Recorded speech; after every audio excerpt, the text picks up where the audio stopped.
In World War II, the U.S. Army sent a fake army into Europe. It had rubber tanks, scripted radio traffic, loudspeakers, painted markings, and soldiers trained to make empty roads look occupied. The mission was not to win by firepower. It was to make the enemy believe American strength was somewhere it was not. History Unpacked. The facts behind the postcard. The Ghost Army did not invent deception from nothing. It inherited a military craft that had been growing for decades: camouflage, dummies, false shapes, and the idea that what an enemy thinks he sees can matter as much as what is really there. What made the 23rd Headquarters Special Troops different was scale. About 1,100 men turned that craft into a traveling battlefield performance. Artists, engineers, radio operators, and sound specialists all had to make one false picture feel real. The most visible trick was the equipment. Inflatable tanks, guns, trucks, and aircraft could be carried, pumped up, camouflaged, and placed where reconnaissance expected to see real armor. From a distance, the shape mattered more than the steel. The point was not to fool someone standing beside a tank with a wrench. It was to fool the systems that armies used to make decisions: aerial photographs, distant observation, traffic patterns, and reports moving up the chain of command.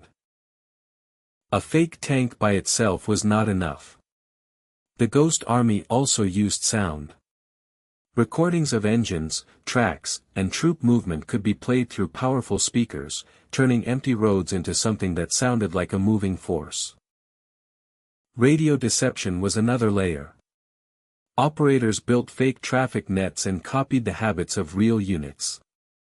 To signals intelligence, the phantom unit had call signs, rhythms, mistakes, routines, and the ordinary chatter that makes an army sound alive. This is why the fake army could not be only visual. A radio net has texture, timing, procedure, equipment noise, and operator habits.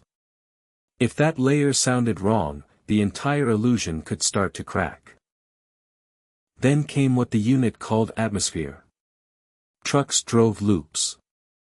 Men wore borrowed patches. Vehicles carried markings for units that were actually somewhere else. Even casual talk in town could become part of the performance. Aerial views show the point of the trick. From above, a field of dummies, tracks, trucks, and positions could read like a real concentration of force. The enemy did not need to believe every detail. It only had to hesitate long enough. From Normandy toward Germany, the Ghost Army staged deception operations near real danger. At Brest, visual, radio, and sonic deception worked together for the first time in a major battle area. It was a test of whether the whole performance could survive contact with war. Near Bettembourg, the deception had a different purpose.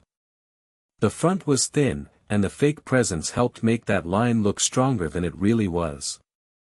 The point was not spectacle. It was time, cover, and uncertainty. One of the biggest deceptions came near the Rhine in March 1945. The Ghost Army helped create the impression of a force preparing in one place while the real crossing pressure belonged somewhere else. In a campaign measured by rivers, roads, and timing, misdirection could save lives. The strange part is that this was not just a clever prop department. It was a battlefield job. If the enemy ignored the illusion, it failed. If the enemy believed it too well, artillery could land on the men running the show. After the war, the story stayed quiet for decades. The official history was declassified in the 1990s, and only then did the public begin to understand how much of this war story had been staged on purpose. That delay matters. These men had fought with tools that sounded almost unbelievable: art, performance, engineering, radio habits, and fake equipment. For years, the public version of World War II barely had room for a unit that won by making fiction useful. The Ghost Army did not win by being stronger. It won by making the enemy imagine strength in the wrong place. Sometimes the most important weapon on a battlefield is not the thing you fire.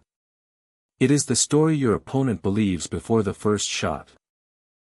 If this changed the way you see World War II, subscribe for the next History Unpacked.